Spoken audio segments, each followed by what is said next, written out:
Good morning students. चलिए, कल आपको बताया गया था कोलाइडी विलयन में आपको बता दिया गया कोलाइडी विलयन ठीक किस प्रकार होते हैं, उसमें टिंडल प्रभाव भी आपको बता दिया गया था। अब उसके आगे नेक्स्ट है, देखिए हेडिंग डाल लीजिए, कोलाइडी विलयन के भाग। कोलाइडी विलयन के जो ठीक है भाग होते हैं ये दो प्रकार के होते हैं। देखिए इसमें पॉइंट वाइज फर्स्ट पॉइंट है परिक्षिप्त प्रावस्था। क्या है?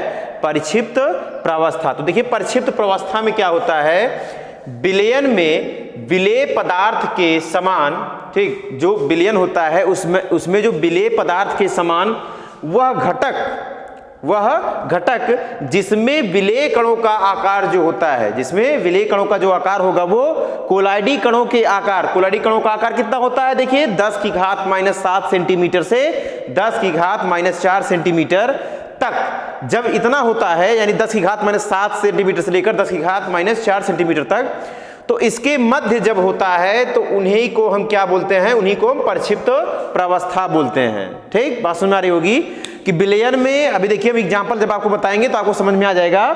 कहने का अर्थ समझिए कि विलयन में विलेय कणों का जो आकार होता है वो क्या करते हैं, उनका कोलाइडी कणों के आकार के समान होता है। 10 की घात -7 से लेकर 10 की घात -4 के मध्य जब होता है तो उसी को हम क्या बोलते हैं? परिक्षिप्त प्रावस्था बोलते हैं। क्या बोलते हैं? परिक्षिप्त प्रावस्था। सेकंड देखिए परिक्षेपण माध्यम। परिक्षेपण माध्यम क्या होता है? विलयन में विलायक के समान वह जो घटक होता है, ठीक विलयन में विलायक के समान वह घटक जिसमें परिक्षिप्त प्रावस्था के जो कण होते हैं, क्या होते हैं? परिक्षिप्त प्रावस्था के कण वितरित रहते हैं, उसे हम क्या बोलते हैं? परिक्षेपण माध्यम कहते हैं।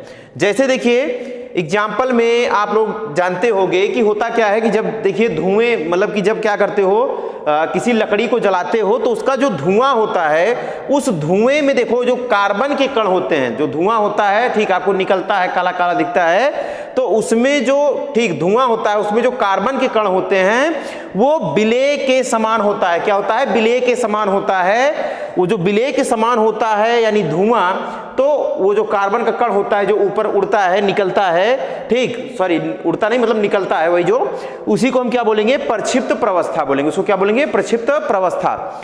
लेकिन जो उसका जो माध्यम होगा जिसके आधार पर वो जाता है वो वायु होता है। क्या होता है?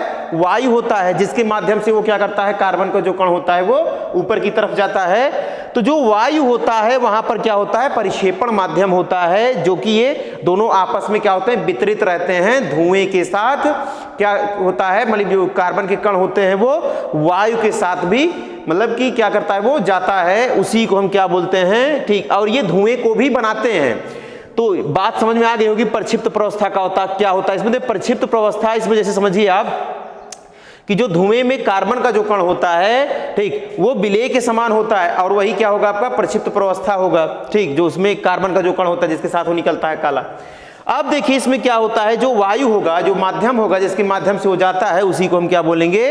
वो होता है आपका परिक्षेपण माध्यम, जिसके माध्यम से वो जाता है। बात समझ में आ रही होगी? प्रक्षिप्त प्रावस्था और परिक्षेपण माध्यम। अगर इसमें कोई दिक्कत होती है तो आप कमेंट बॉक्स में ठीक कमेंट कीजिए, हम आपको बताएंगे। देखिए कोलाइडी विलयनों का वर्गीकरण। कोलाइडी विलयनों को कैसे इसका वर्गीकरण किया गया है? कोलाइडी विलयनों को 8 भागों में बांटा गया है। कितने भागों में बांटा गया है? कोलाइडी विलयनों को 8 भागों में बांटा गया है। इसमें देखिए परिक्षिप्त प्रावस्था, परिक्षेपण माध्यम, प्रकार और उदाहरण, 4 कॉलम बना लीजिए आप लोग। ठीक, तो अब देखिए इसमें होता क्या है। सबसे पहले देखिए यहां पर इसको 8 भागों में इस प्रकार से बांटा गया है। द्रव, और जब परिक्षिप्त प्रावस्था द्रव होगी, परिक्षेपण माध्यम गैस होगा, ठीक, तो प्रकार जो इसका बनता है एरोसॉल बनता है। एग्जाम्पल के रूप में देखिए जैसे कोहरा हो गया, ठीक, और बादल हो गया, ये सभी क्या हैं? इसके एग्जाम्पल हो गए। ठीक, फिर क्या होता है? परिक्षिप्त प्रावस्था जब ठोस होती है, परिक्षेपण माध्यम गैस होता है, तो देखिए एरोसॉल ये बनता है। एग्जाम्पल के रूप में देखिए इसमें धुआं, धूल आदि, ये सभी क्या हैं? ये इसके एग्जाम्पल हैं। आगे देखिए जब इसमें परिक्षिप्त प्रावस्था गैस होगी, परिक्षेपण माध्यम द्रव होगा, प्रकार बनेगा, फोम बनेगा। एग्जाम्पल के रूप में देखिए इसमें शेविंग क्रीम, झाग आदि ये सब बनते हैं। ठीक, आगे देखिए फोर्थ है इसमें कि जब परिक्षिप्त प्रावस्था द्रव होगी, परिक्षेपण माध्यम भी द्रव होगा, तो क्या बनेगा? इमल्सन बनेगा यानी पायस बनेगा। एग्जाम में बहुत पूछा जाता है ये, ठीक। पायस तो दूध क्या है, पायस है दूध, फेस क्रीम, जल में तेल और तेल में जल, ये सभी क्या हैं, पायस हैं, ठीक। आगे देखिए, जब प्रक्षिप्त प्रवस्था ठोस होगी, परिक्षेपण माध्यम द्रव होगा तो सॉल्व बनेगा, ठीक, स्टार्च का विलयन और धातु साल का विलयन। आगे देखिए फिर क्या होता है इसमें, जब प्रक्षिप्त प्रवस्था गैस होगी और परिक्षेपण माध्यम ठोस होगा तो फिर क्या बनता है, देखिए फोम बनता है, क्या बनता है, फोम बनता है, जैसे झामा, पत्थर, रबर, स्पंज, मोम आदि हमने लिख दिया इसमें, ठीक है। फिर आगे देखिए, प्रक्षिप्त प्रवस्था जब, सातवें में देखिए, जब प्रक्षिप्त प्रवस्था द्रव होगी, परिक्षेपण माध्यम ठोस होगा तो क्या बनेगा, देखिए प्रकार जो इसका बनता है जेल बनता है। और एग्जाम्पल में देखिए जैसे क्या है इसके, पनीर, मक्खन, जेली आदि, ये सब ठीक है क्या होते हैं, ये जेल होते हैं।